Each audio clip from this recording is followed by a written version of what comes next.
بسم اللہ الرحمن الرحیم۔ السلام علیکم بچوں۔ غریب پڑوسی کی مدد کیسے کی جاتی ہے؟ یتیموں کے ساتھ اچھا سلوک کرنے والے کو اللہ تعالیٰ نے کیا کہا ہے؟ حاجت مند کی ضرورت پوری کرنے میں دونوں کا فائدہ کس طرح ہے؟ اللہ تعالیٰ بندے کی مدد کب کرتا ہے؟ آئیے ان سوالوں کے جواب تلاش کرتے ہیں۔ خدا نے زندگی کی نعمتیں انسانوں کے لیے پیدا کی ہیں۔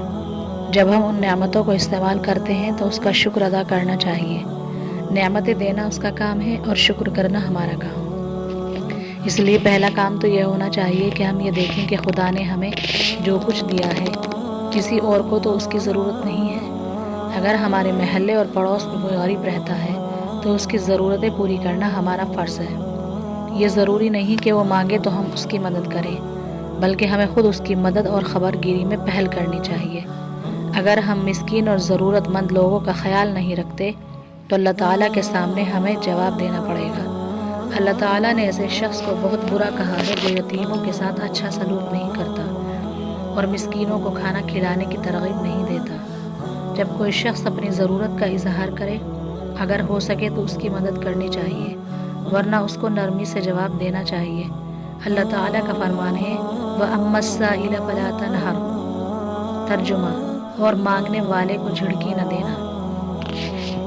جب ہمارے نبی صلی اللہ علیہ وسلم مکے سے ہجرت کر کے مدینہ تشریف لائے تو آپ نے ضرورت مند مسلمانوں کو ان لوگوں کا بھائی بنا دیا جن کے پاس اللہ تعالیٰ کی نعمتیں پہلے سے موجود تھیں۔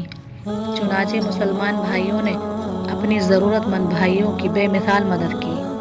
حضرت صلی اللہ علیہ وسلم کا فرمان ہے کہ جو شخص اپنے بھائی کی ضرورت پوری کرے گا اللہ تعالیٰ اس کی ضرورت پوری کرتا رہے گا، اور جو مسلمان اپنے مسلمان بھائی کی مصیبت کو دور کرے گا خدا اس کی قیامت کی مصیبت کو دور کرے گا۔ حاجت مند لوگوں کی ضرورت پوری کرنے میں ان کا بھی فائدہ ہے اور اپنا بھی۔ اس لیے جب ہم کسی کی ضرورت پوری کریں گے تو برے وقت میں کوئی ہماری ضرورت بھی پوری کرے گا، اور اگر ہم کسی کی مدد نہیں کرتے تو پھر ہماری مدد کون کرے گا؟ اللہ تعالیٰ بھی ایسے لوگوں کو پسند نہیں کرتا۔ ہمارے نبی صلی اللہ علیہ وسلم نے ایک اور حدیث میں کتنی اچھی بات کہی ہے کہ جب تک بندہ اپنے بھائی کی مدد کرتا رہتا ہے اللہ تعالیٰ بھی اس کی مدد کرتا رہتا ہے۔